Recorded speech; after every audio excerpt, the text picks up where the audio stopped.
Hey everyone, and welcome to this deep dive. It's into the NACTI of Sage Rainbow Warriors Sanctuary. Wow, that's a That mouthful. it is. I was immediately intrigued when I saw that name. Me too. So we've got some stuff from their website, and also we're going to take a look at their Smoke Circles podcast. Okay. And yeah, it looks like it covers everything from traditional healing techniques to plant medicine retreats, even spiritual entrepreneurship and quantum physics. It's quite a range. It is. Yeah, it's a lot to unpack. Yeah. So I guess starting right at the beginning, NACTI-SRW, they say that their mission is to guide what they call the divine feminine and masculine into the new earth. Right. And they use a mix of Native American and indigenous traditions. Okay. And their website, it actually says, walk together on the path to enlightenment and transformation. That's interesting. So they're really positioning themselves within this kind of broader movement of, modern spirituality, drawing on these ancient practices. Yeah. And, it's interesting because they have testimonials on their website. Oh, okay. Um, and one in particular, it says that someone regained their eyesight and expanded their diet after using traditional plant medicine Wow. and going through this process called shamanic quantum regression. Shamanic quantum regression. Have you heard of that? I have actually.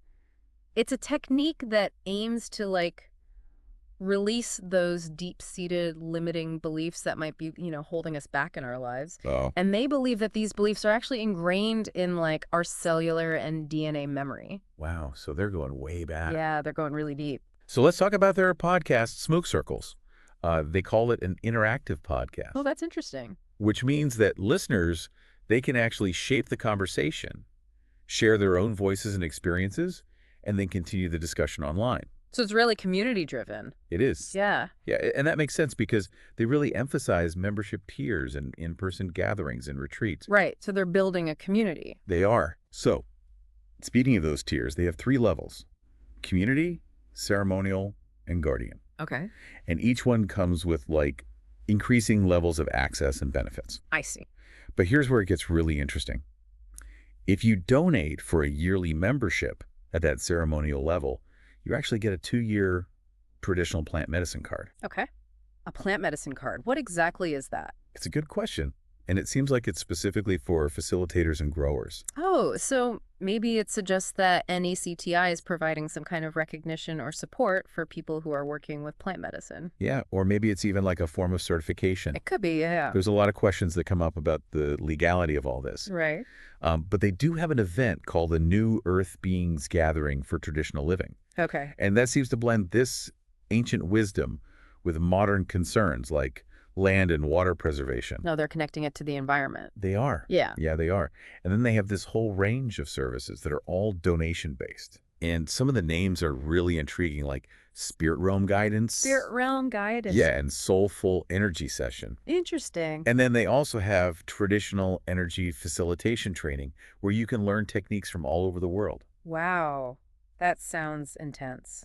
It does, yeah. They're really emphasizing the training aspect as well. Yeah, and I was thinking about this, imagine yourself at one of their retreats in Mexico. Okay. You're hiking through these ancient ruins, Yeah. and then you have this breakthrough during a soulful energy session. It's a pretty powerful image. It is. Yeah. Yeah, so they're blending traditional practices with modern ones. And it seems like they're not just focused on personal growth, they're also trying to equip other people to guide others on their journeys. Yeah, it's like they're creating this ripple effect. Exactly, spreading the knowledge outward. So I'm really curious about this spirit realm guidance. What do you think that could involve? Well, Could it be a way to tap into a wisdom that we haven't even considered before? that's a fascinating question, and one we should definitely explore further. Absolutely. Yeah, it really makes you think about what kind of wisdom might be out there, right? Yeah, and how we can access it. Ah, So speaking of opening doors, their Smoke Circles podcast is all about interactive storytelling. oh, okay. They actually want you to be part of the conversation and explore topics like sustainable living and plant medicine healing, even tips for spiritual entrepreneurs. So they're blurring the lines between the content creator and the audience. Yeah. That's interesting. Yeah, they call it a co-creation with the listeners. Huh. What do you think? Is this the future of podcasting? Well, it could be, right? I mean, we're seeing this trend toward more interactive and participatory content, We are. and it makes sense. I think Mm. people want that connection, that sense of belonging. Especially in a digital world. Exactly. Yeah? Yeah. So their retreats seem to be a big part of their offerings. Okay. They have retreats focused on personal transformation, spiritual awakening, and even one called Hike and Heal, which combines nature exploration with shamanic healing techniques. So they're incorporating nature Yeah. into their practices. It's all about connecting with the energy of the land. That's cool. Yeah, and imagine yourself like immersed in the beauty of nature. And then, you're having these profound breakthroughs. Yeah, you're really tapping into something powerful there. Yeah. And they've chosen some pretty incredible locations for these retreats. Oh, yeah, like where? Playa del Carmen and Tulum in Mexico. Ah, those places are known for their beauty and their history. They are, yeah, steeped in Mayan culture and ancient spiritual energy. It's like the land itself is sacred. It is. So going back to their services, I'm really curious about this spirit realm guidance. Okay. It involves intuitive guidance, energetic healing, and those shamanic quantum regression techniques. Right. What do you think? Could this be a path to overcoming specific challenges that people are facing? Well, it's possible, right? It's definitely worth considering. What I find interesting is their holistic approach. Yeah. They're blending all these different modalities to address the whole person. They're looking at the mental, emotional, energetic, and spiritual levels. Exactly. It's not just one thing. And they're not just catering to individuals. Okay. They also have spirit realm guidance for the soulful entrepreneur. Okay, so they're bridging the gap between spirituality and business. They are. Yeah. Yeah, it's about aligning your business with your values and purpose. That's a really interesting concept. It is. And then there's their traditional energy facilitation training. Oh, wow. It sounds like a deep dive into energy healing and ceremonial practices. Yeah. So you're not just experiencing these practices, you're learning how to facilitate them for others. You're becoming a guide. That's powerful. It is. And they even have different levels of this training culminating in a mentorship program. Oh, wow.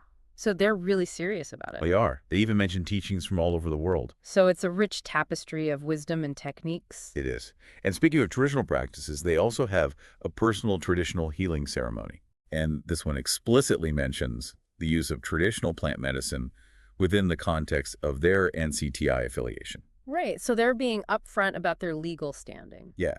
And they emphasize the importance of a consultation before participating. That's important. It is. Yeah. It's about creating a safe and informed space. Especially with something as sensitive as plant medicine. Exactly. So moving on to Soulful Energy Session, that sounds like a more general wellness offering. It does, yeah. It seems like a combination of energy clearing, grounding techniques, and practices to connect with your inner wisdom. So it's about finding balance and well-being. Yeah, a more gentle approach. And then there's mudras and mantras, Oh, interesting. which focuses on those ancient practices. Right. Mudras are the hand gestures, Yeah. and mantras are the sacred sounds or phrases. Yeah. They've been used for centuries to promote healing and spiritual growth. It's like they're offering a taste of different traditions. They are. And they're very active on social media, too, Oh, really? creating an online community for sharing, learning, and connecting. So it's an extension of their in-person gatherings. It is. It's pretty impressive how they've managed to blend the online and the offline, the ancient and the modern. It is. They're really meeting people where they are. Yeah. And they even have a referral program for those who are passionate about sharing their work. So they're encouraging people to spread the word. Yeah. They're building a movement. That's smart. It is. So this deep dive has been quite a journey from traditional plant medicine to quantum regression. We've covered a lot. We have. It's amazing to see how diverse and dynamic the modern spiritual landscape is. It is. Yeah. What stands out to you the most from our exploration of NCTI-SRW? I think for me, it's how they're, bringing these ancient traditions into the modern world. Yeah. It's not just about doing things the way they were done thousands of years ago. Right. They're finding ways to make it relevant to our lives today. Exactly. It's about bridging that gap Yeah. between the ancient and the modern. And it feels very inclusive and empowering. Right. It's not like a dogma. It's more like an invitation Yeah. to explore and experiment and find your own way. Exactly. And that's reflected in their offerings, right? Yeah. There's something for everyone. There is. Yeah, whether you're drawn to plant medicine or podcasts or retreats. So I guess the question is for anyone listening, could this be the bridge between that desire for ancient wisdom and the reality of modern life? That's a really interesting question. It is, right? Yeah. It makes you think. Yeah. It's like they're saying you can have both. Yeah. You can tap into the wisdom of the ages and still live a fulfilling life in the 21st century. And I think that's a message that a lot of people are looking for. There's this longing for something more, Yeah. something deeper. That authenticity and connection. Exactly. And they're offering a space for people to explore that. Yeah, it's not just about individual growth. It's about community. Yeah, that sense of belonging. Which can be so powerful. So, as we wrap up this deep dive, what's the one thing you hope our listeners will take away from this exploration of NACTI, of Sage Rainbow Warrior Sanctuary? I hope they come away with a sense of possibility. Okay. That there are these paths to healing and transformation that they might not have even considered. Yeah. Paths that blend the ancient and the modern in really unique ways. And maybe, most importantly, that they have the power to choose their own paths. Exactly. To create their own unique blend of spirituality and modern living. Beautifully said. Thank you. It's an ongoing journey. It is. And NACTI-SRW is offering an invitation to step onto that path. Well, thanks for joining us on this deep dive into NACTI of Sage Rainbow Warrior Sanctuary. Yeah, thanks for having me. And until next time, keep seeking, keep questioning, and keep